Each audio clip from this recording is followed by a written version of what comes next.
When you made the decision ultimately to relocate permanently, well, to pick up in March of '08, and it was March of '08, to move to Atlanta, did you have any idea that everything that has come to be for you would be meeting Neffe and Keisha Cole's family, you know, garnering this position, this co-starring role on the reality series? Had you any idea that any of this would come to be? None.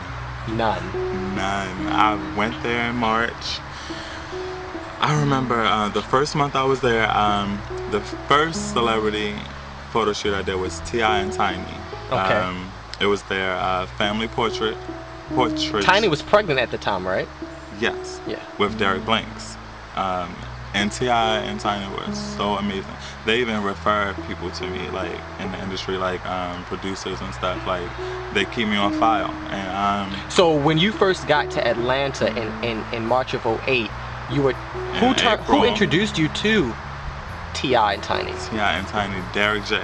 Derek J, the man who you had been assisting and working with for all the years back and forth. Yeah, and he couldn't do the shoot that day, and he was like, Dariel, God graced you. Yeah. God graced you with that position. He did, and I always thank Derek, like he's a sweetie. And so from you styling, or you did Tiny's hair? And it made the cover of Sister to Sister magazine. Ah. And I was like, and it actually didn't hit me, but like my best friends and my mom would be like, do you realize this is your work on a magazine? Right. I'd be like, it is. Yeah. That's amazing.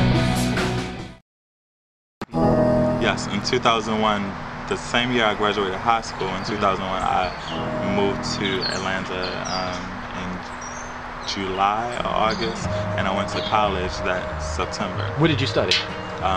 Bought a college for fashion merchandising. I have my degree in fashion merchandising. Okay, so your degree's in fashion merchandising, but you also are a hair guru and makeup artist. Right. Okay. So I have something to fall back on. Yeah. And I still use my degree to an extent because I do a lot of photo shoots and stuff, so I still have to style people sometimes.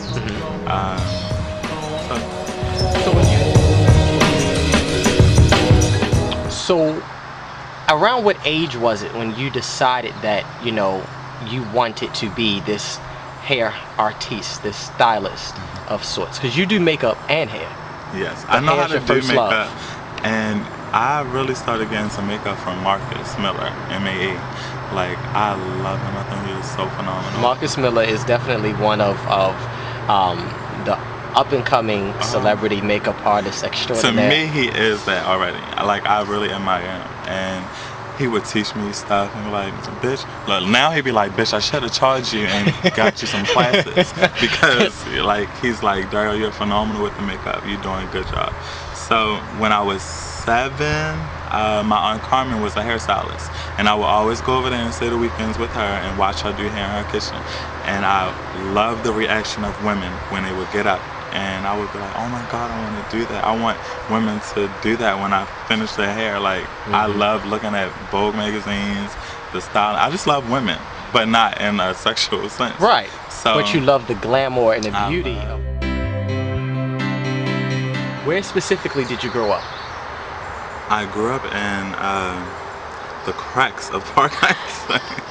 It's like literally like the cracks of Park Heights. Park Heights, in the west side of Baltimore, Maryland. Okay. It's really ghetto. Who raised you? Pretty much everyone. My mom raised me pretty much most of my life. Then she got on drugs when I was like 5 or 6, and I remember I had to go stay with my grandmother. I stayed with aunts. Then I got in foster care.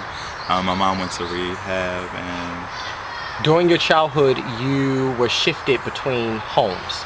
Yes, a lot of homes. A lot of homes. But the women in your family, the matriarchs in your family, played a huge role in your upbringings. Yeah, my aunts, all of my aunts and my grandmothers. And then you were shifted into foster care at what age? I would say around 13, 14.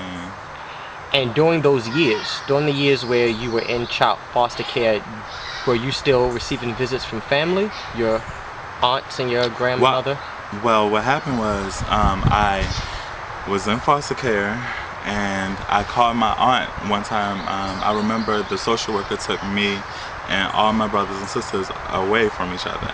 And I felt uncomfortable at one particular home, and I got up in the middle of the night and called my Aunt Kathy and was like, Aunt Kathy, can you like call social service and see if you can get all of us to come live with you? Because she just got a big house. And she was like, sure, baby. Like, she is an angel, even to this day. So you have brothers and sisters? There's 6 of us. I'm the oldest. Ah, you're the oldest of 6.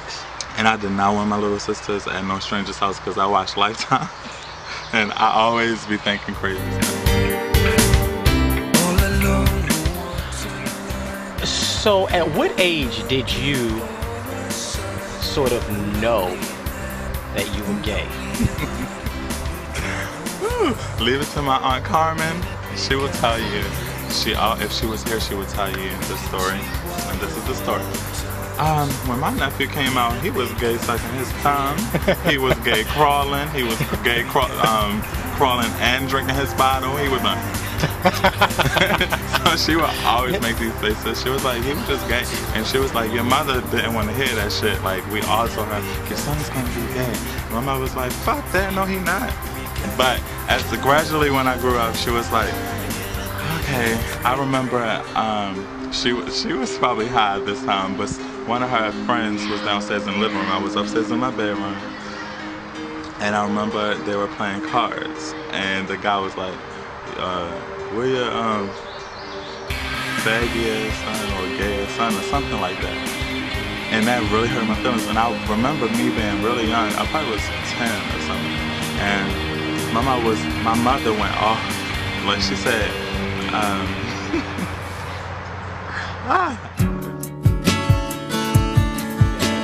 And then you have another brother on your father's side. Correct. Do you interact, growing up, did you interact with the brother?